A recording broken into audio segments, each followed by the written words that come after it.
couldn't afford another artificial heart. The day Aurora Croft won the Global Philanthropist of the Year award was the day my doctors told me my time was up. On television, the host asked Aurora to call the person she had the most regrets about. Without a moment's hesitation, she dialed my number. I answered, and her voice, cool and distant, came through the speaker. Do you ever regret leaving me for money all those years ago? I glanced at the mountain of bills for the heart transplant I couldn't afford and let out a soft, hollow laugh. Aurora, you're so rich now. How about you lend me, say, $30,000? The line went dead. On the screen, I watched Aurora turn back to the host, her expression like ice. I have no regrets. She had no idea. When her heart was failing, I was the one who secretly gave her mine. After the live broadcast ended, a transfer for $30,000 hit my account. I stared at my phone for a long moment, a complicated knot tightening in my chest. I paid the medical bills. As I settled back into my hospital bed, I heard a familiar voice drift in from the hallway. I peeked through the crack in the door and saw her, Aurora, 7 years, and it was as if time hadn't touched her. She was still as radiant and captivating as ever. The only thing that had changed was the person by her side. It wasn't me anymore. The awards gala had just ended, and she hadn't even had time to change, rushing straight to the hospital, all because her new boy toy had a minor stomachache. I watched as she cradled Chase's head in her arms, her touch so tender. I lowered my gaze, about to quietly shut the door and pretend I hadn't seen anything. Suddenly, the door was yanked open. I flinched, my head snapping up to meet her gaze. Her eyes, sharp and cold as shards of ice, swept over me. It's been a while, she said, her voice dripping with frost. Aren't you going to say hello? I looked at her, my lips parting. 1,000 words crowded my throat, but they all boiled down to one thing. Aurora, can you lend me another $50,000? She froze for a second, a flicker of raw anger igniting in her cold eyes. She grabbed my hand, her grip surprisingly strong. 7 years, Silas. This is all you have to say to me. The dense cluster of needle marks on my wrist throbbed with a dull, persistent pain. I took a deep breath. Miss Croft, you're a very wealthy woman. If I didn't ask for money, I was afraid your boyfriend might get the wrong idea. Darling, is this your ex-husband? He asked, his tone dripping with pity as he looked me over. What can you even do with $50,000? Aurora bought me a suit that cost more than that. He sighed dramatically. It's a shame, Silas. You didn't know how to appreciate her. If you hadn't heartlessly abandoned her, I never would have had the chance to meet her. Aurora stood on her tiptoes to kiss Chase's forehead, her eyes filled with an endless well of affection. If it wasn't for his heartless betrayal, how would I have ever met my little angel? She cooed. As I turned to leave, Chase casually stuck out his foot, tripping me. Whoa, watch your step, Silas, he exclaimed with false concern. I fell to my knees, the medical reports in my hand scattering at Aurora's feet. Seeing me fall, her face tightened, and she instinctively reached out to help me up, but Chase grabbed her arm. What's this? He asked, his eyes wide. His question drew Aurora's attention to the papers on the floor. She picked one up, her eyes scanning it quickly. Artificial heart replacement. A flash of fury crossed her face. She flung the report at me, the paper striking my cheek. Silas, I can't believe you'd stoop this low, faking an illness for money. You're the same as you were 7 years ago. All you've ever cared about is money. I pushed myself to my feet, my gaze fixed on Aurora's healthy, vibrant form. A faint smile touched my lips as I silently gathered the scattered reports. Miss Croft, you know how much I love money. Why not lend me a little more? Chase, ever the actor, looked like he was about to cry. He shook Aurora's arm, but the look he shot me over her shoulder was pure mockery. Darling,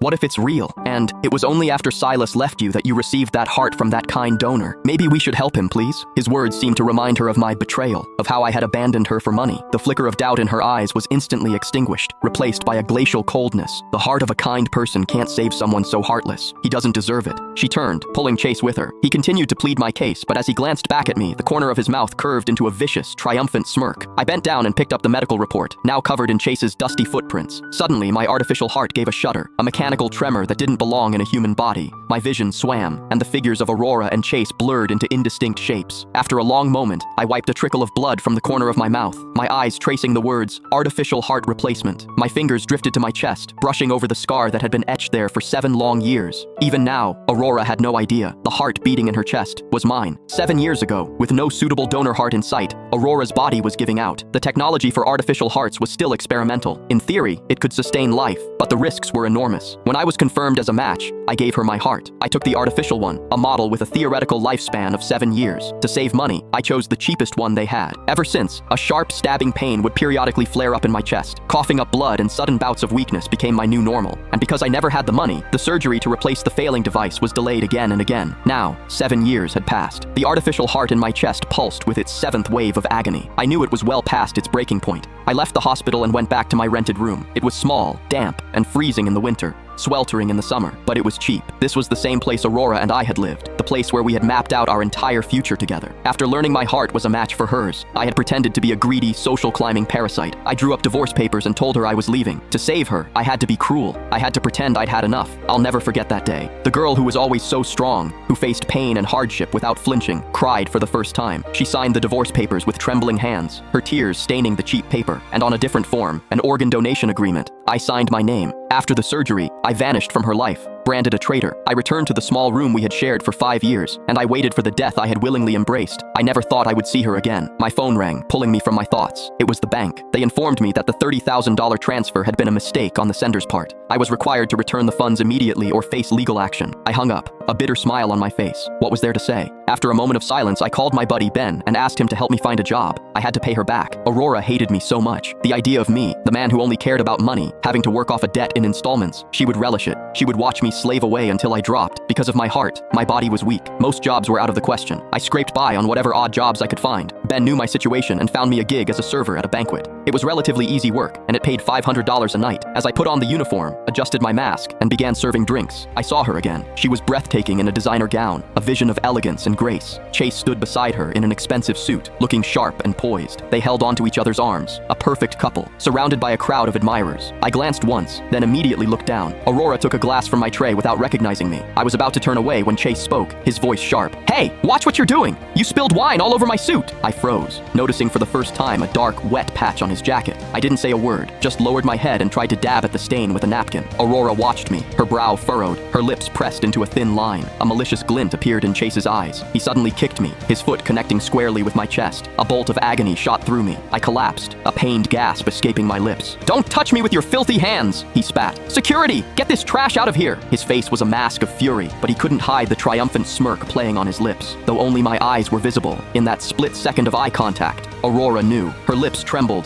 and a flicker of something, maybe pain, crossed her eyes before it was consumed by a wave of pure scorn. She held up a hand to stop the approaching guards, and then ripped the mask from my face. "Silas, don't you even say hello to your ex-wife?" Chase feigned shock. "Silas? Is that you? But you're Aurora's ex-husband. What are you doing working as a waiter?" The entire hall seemed to fall silent. Every eye in the room was on me. Then, the murmurs started, growing into a chorus of ridicule. "Serves him right, ditching a woman like Aurora Croft only to end up a waiter." Aurora stared at me, her eyes filled with an unconcealed coldness. "What's wrong, Silas? Cat got your tongue? Or do I have to pay you to speak now?" A wave of derisive laughter rippled through the crowd. She had someone bring over a dozen bottles of expensive red wine and open them all. "Drink every last one of these, and I'll give you $50,000. She threw a stack of cash on the ground. The bills landed in the puddle of wine and blood at my feet. Her face was a frozen mask of contempt. The entire room watched, their faces full of mockery, enjoying the spectacle. I lifted my head and looked at her. A weak smile touched my lips, and I finally spoke. "And the $30,000, I don't have to pay that back, right?" Aurora's expression faltered, a surge of fresh fury rising in her icy eyes. I could hear the sound of her grinding her teeth.